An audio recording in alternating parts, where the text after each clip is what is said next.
Martina works at Southampton City Council delivering a wide variety of infrastructure projects and has in the past been a great friend to us on the travel demand management project, helping out on some of our behaviour change issues, helping out with things like lead rides and all of those kinds of things, and is my go-to person when I talk about curbs and barriers and all of those kinds of things as our expert in how all of those things work and what's happening with projects today. I'm going to turn my camera off, so it's going to be just you. The floor is all yours. Thank you, Andy, and good morning, everybody. So my title is the Transforming Cities Fund Programme Manager.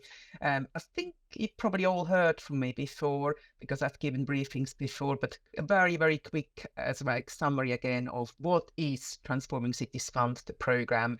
It is a roughly £70 million programme which goes across Southampton and Hampshire on corridors in and out of Southampton and within the city centre. So I'm going to firstly give a brief update of where we are with this very large programme, and then a quick update on any other active travel developments within Southampton. That is only, I'm obviously not fully up to speed on everything that goes on within Hampshire, so I better concentrate on the Southampton developments.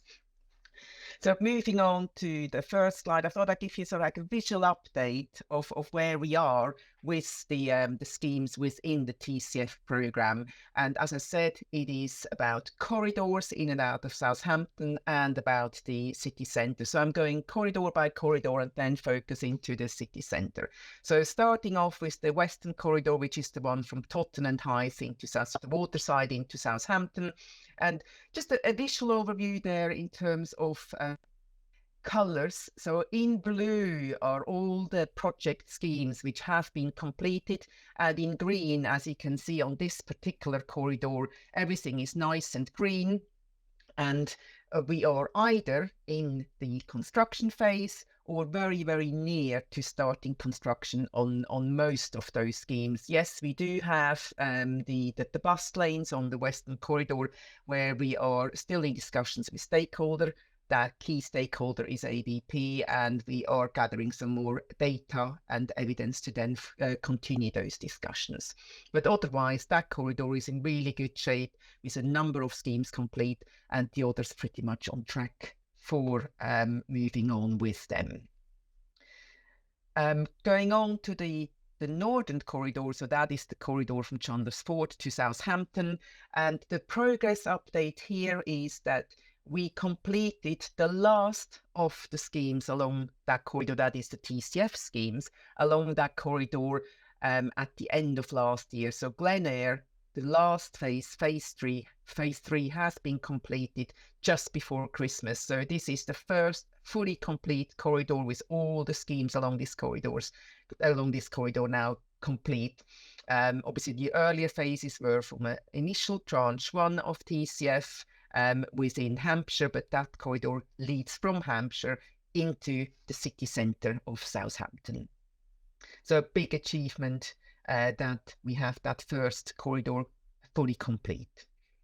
Moving on to a much, much bigger and with significantly more schemes on the corridor from Eastleigh into Southampton, and you can see it isn't quite so green and blue. There's a lot of blue on this corridor, so again we've completed a lot of the schemes, but we unfortunately do have red there, and that is the Bishopstoke Road scheme in Eastleigh, which we had to make some significant changes to, which change control is currently with DFT, and we are waiting the outcome of that change control to see how we can move forward with this scheme. So unfortunately, a little bit of a hold up there, and therefore some uncertainty as to where we are heading with this scheme. And in amber there is the Portswood Road bus scheme, which is within the Portswood Broadway. Some of you may be aware there were a couple of consultations which happened. The second one towards the latter end of last year. We then took this scheme to Cabinet in January, and more recently at the beginning of February to scrutiny, but we do now have a way forward. We just need to work on the timelines when we will introduce what, and that approval was for a trial of a bus gate at the Broadway and the short section of Portswood Road. It was in the Broadway, but we do now have a way forward with this scheme, but still need to obviously work on the exact timelines. Also in amber there is Lodge Road, where we had some significant inputs from Active Travel England to this scheme, and that is programmed for construction in autumn 24. Apart from that, everything nice blue and green on that corridor, and as you can see, there is a lot that has already happened along that corridor. Moving to the next corridor, the eastern corridor, so that's Burslem to Southampton, mostly blue, complete, and green in construction or about to start. We do have one amber scheme there, and that is the Hampshire scheme on Providence Hill, a cycling scheme, and that is dependent, unfortunately, on the outcome of the change control for Bishopstoke Road, because there is some reallocation of budget there. So we'll hopefully have that change control outcome from DFT very, very shortly. So that scheme is ready to go. It just needs that confirmation from DFT. But otherwise, this whole corridor is in good shape, and we're moving quickly towards the completion of all the schemes along that corridor. And then finally, on to the city centre. Most of you will be aware that we have started two very significant schemes in the city centre very recently. That is this year. That is the Albion Place Bus Hub and Urban Park, where we currently have got archaeological investigation ongoing to make sure that we can then stick to programme, that we rule out as much risk as we can in these early stages. And also, even more recent, this week, the ring second phase of the ring road has started and is now in construction. So that was a very major sort of like set up and run up to the start of this scheme. It is quite significant, the TM.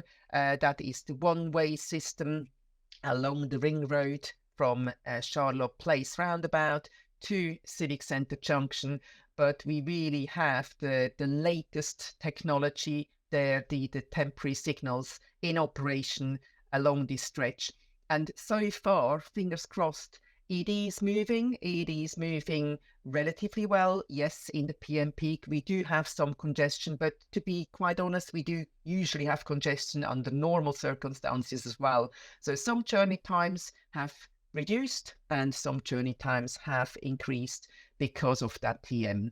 But so far, so good. We've obviously only had 3 full days of results and of feedback, but so far traffic is moving within the city centre, so that is really very good news. And of course, we will be progressing with this scheme as quickly as it is possible, with the aim to finish by the end of June, beginning of July. So that is TCF in a nutshell. And now I just quickly would like to make you aware of other developments which are coming up. So what's next? We do have Bitton Road East, which is a cycle and walking scheme, which is starting in autumn this year, and that will create a link to Bitton District Centre with a dedicated cycle route. Next one on that list here is the A3025 Portsmouth Road Itchen Bridge Road Safety Scheme. That is a scheme which will benefit pedestrians, cyclists, but also car drivers. So in the summer of 2024, there is a major maintenance scheme for the Itchen Bridge is on the cards, hence why we need to be off the network with the ring road. That then leads nicely into Itchen Bridge, so a lot happening on the network. And then both spring and autumn fitting around the Itchen Bridge maintenance scheme, there are some elements of the road safety scheme along Portsmouth Road. So on that corridor, so going to be a busy corridor all year as well. And then, of course, we've got the outdoor sports centre, where I'm sure you're all aware about the Levelling Up Fund, which we have received for improvements to the sports centre. And as part of that package, there will be improvements in terms of transport around the sports centre to improve the access to and from the sports centre, both for people walking, cycling, but also arriving by bus. So we are talking about an active travel zone, we are talking about cycle improvements along Winchester Road, and we're also talking about a new bus route along Hill Lane, which will link the station with the hospital, and of course, on the way also pick up the sports centre. So make it easier to access the sports centre by bus. And then last but not least, of course, is the safe routes to schools, where we are currently working on 5 schools. One of them is the Spring Hill zebra crossing, which has been completed, but there is others which are currently in the final stages before we go out on site at Fremantle, Waterloo Road. Then we've got Hightown, but we've also got Mousehole Lane, and we're exploring funding for another 5 further safe routes to school schemes. To hopefully in the next round of funding, we will have more to report here. And that is all happening during spring and then into summer this year. And that is my very, very quick overview of TCF and other active travel developments within the city and surrounding area. Huzzah! I've got a bunch of questions for you. First, a question from the floor, and I'm going to read it exactly as it's written down. What's up with the Itching Bridge? Why are we doing the work on the Itching Bridge, and what are the intended outcomes? I am not directly involved in that scheme. It's one which I'm definitely not involved. But anyway, so the bridge is coming up to, I believe, about 50 years old and does require some maintenance. And we are taking the opportunity, of course, to also improve the traffic arrangement across the Itchen Bridge. So I can take this question back and can ask my colleagues to provide a more detailed answer, but that is very, very high level. And I see Councillor Keogh has switched his camera on as well. Maybe he would like to add anything to what I just said.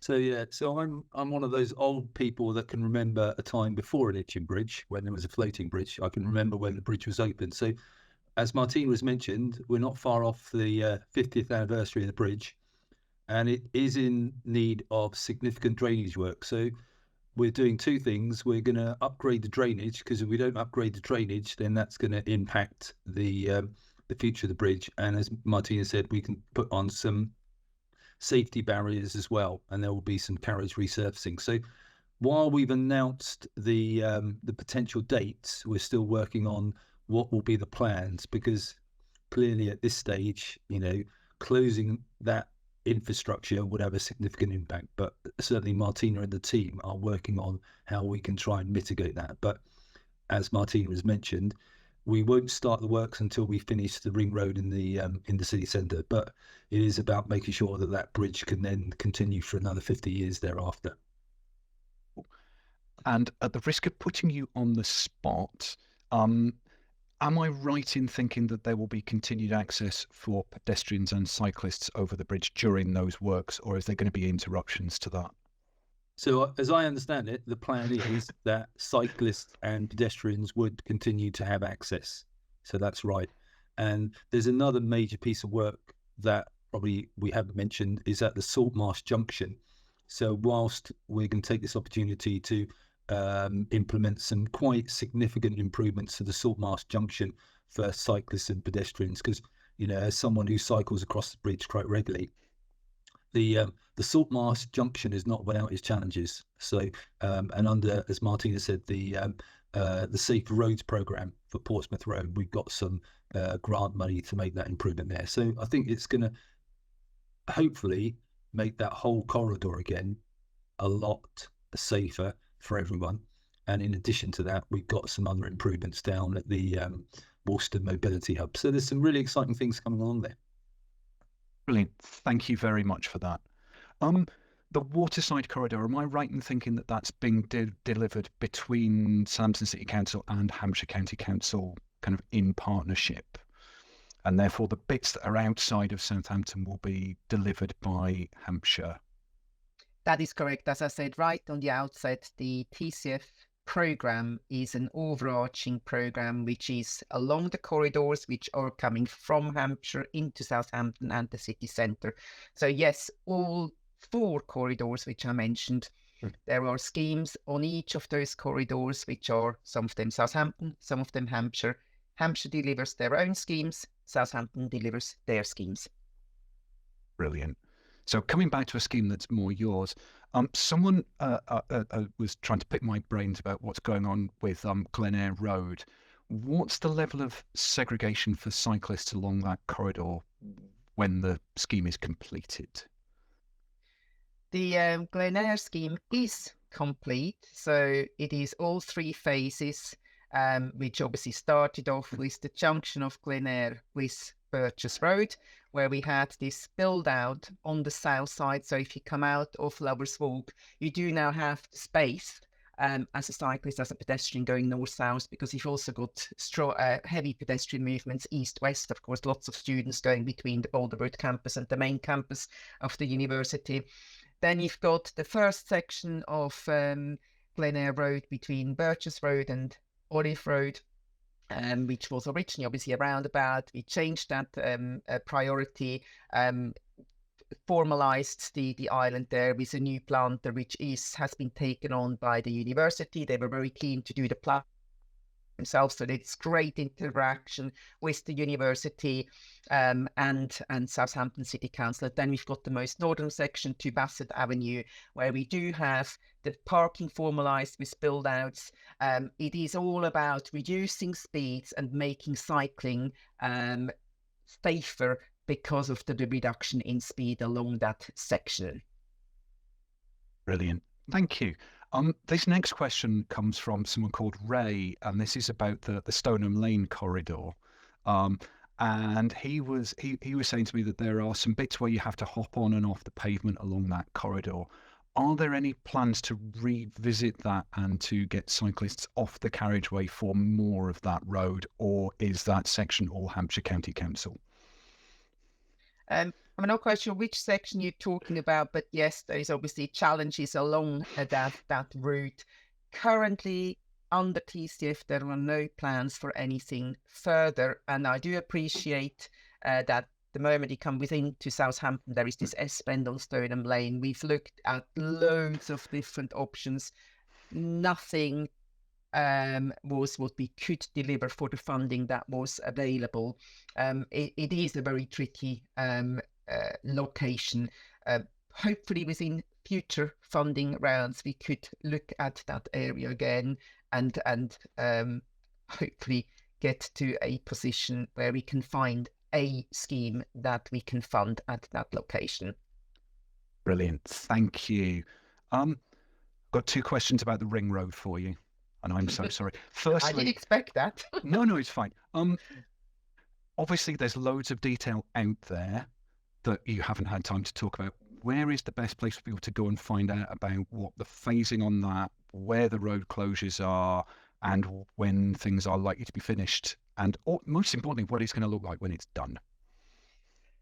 So starting with one, so use our website, the transport website. We do have an update there. There is also a map on there which shows you exactly what the traffic management is, which movements are possible, which movements are not possible. But essentially, in very simplistic terms, you've got New Road, both directions, and then we've got the actual ring road, which is anti-clockwise, a one-way system, which means all the side roads are accessible in the same way as they previously were, but it is essentially a right onto the ring road. So you can't obviously turn left onto the ring road because that would be clockwise.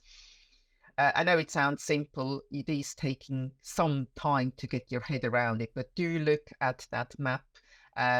because it does give you the movements which are feasible. Brilliant. And the Thank you. reason why we went for something quite so extensive, it is an extensive traffic management, is in order that we can do all the works in parallel, because we've got the London Road Junction, Bedford Place Junction is one area of work, and then of course we've got Devonshire Commercial, West Park area, which is the other area, and one of the options was to do one first and then the other one. Then we would have talked about pretty much a year of works. Whereas if we do the two at the same time, of course, it's only the longer duration, which is about 6 to 7 months for Devonshire Commercial and West Park, which brings it significantly shorter build period. So quite a bit of pain, unfortunately, but then the pain wouldn't have been much different if we did it one after the other one. It would have just ended up being far, far longer. Than with this solution, we are really trying to minimize the duration of that impact, of that traffic management impact. Brilliant. And now an entirely selfish question on behalf of a fella called Andy, who would like to know, so when I came up from the station on Monday, the traffic was at a standstill and it's quite tricky to cycle up there. Are there any plans to put additional provisions in for cyclists to bypass the queues of traffic from people who are using single occupancy vehicles to access the city centre? Not currently. It is a tricky one because it is, after all, the ring road, which has one of the main functions is to move the traffic, and there is always going to be that conflict of, road space reallocation from what is a main ring road is very, very tricky indeed.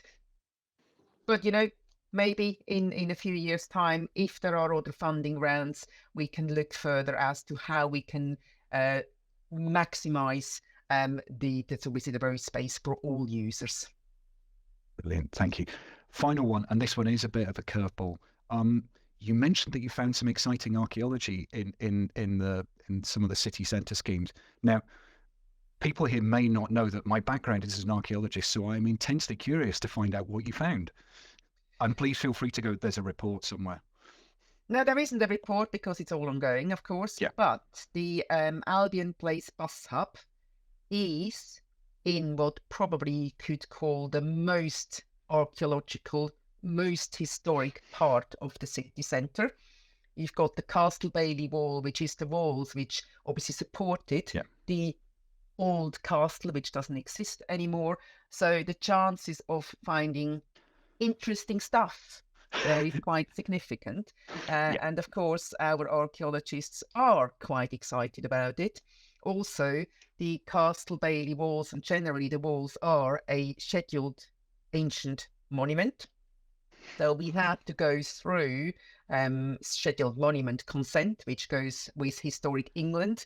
And of course, Historic England directly reports to the Secretary of State. So we have a lot of hoops that we have to go through to get to this position, and have continuous monitoring in place, because of course vibration, all that during construction, is taken very serious by Historic England. So it is a very challenging scheme, not just because of the nature of the scheme, but also because of it, particularly because of its location, because archaeology is so key to this scheme. Brilliant. Thank you very much. I'm just having a quick run through the chat to make sure that I haven't missed anything blindingly obvious that people were asking about. Perfect. In which case, Martina, you are off the hook. Thank you so much for coming along this morning. I will let you get back to doing the important stuff rather than answering my ridiculous questions about archaeology.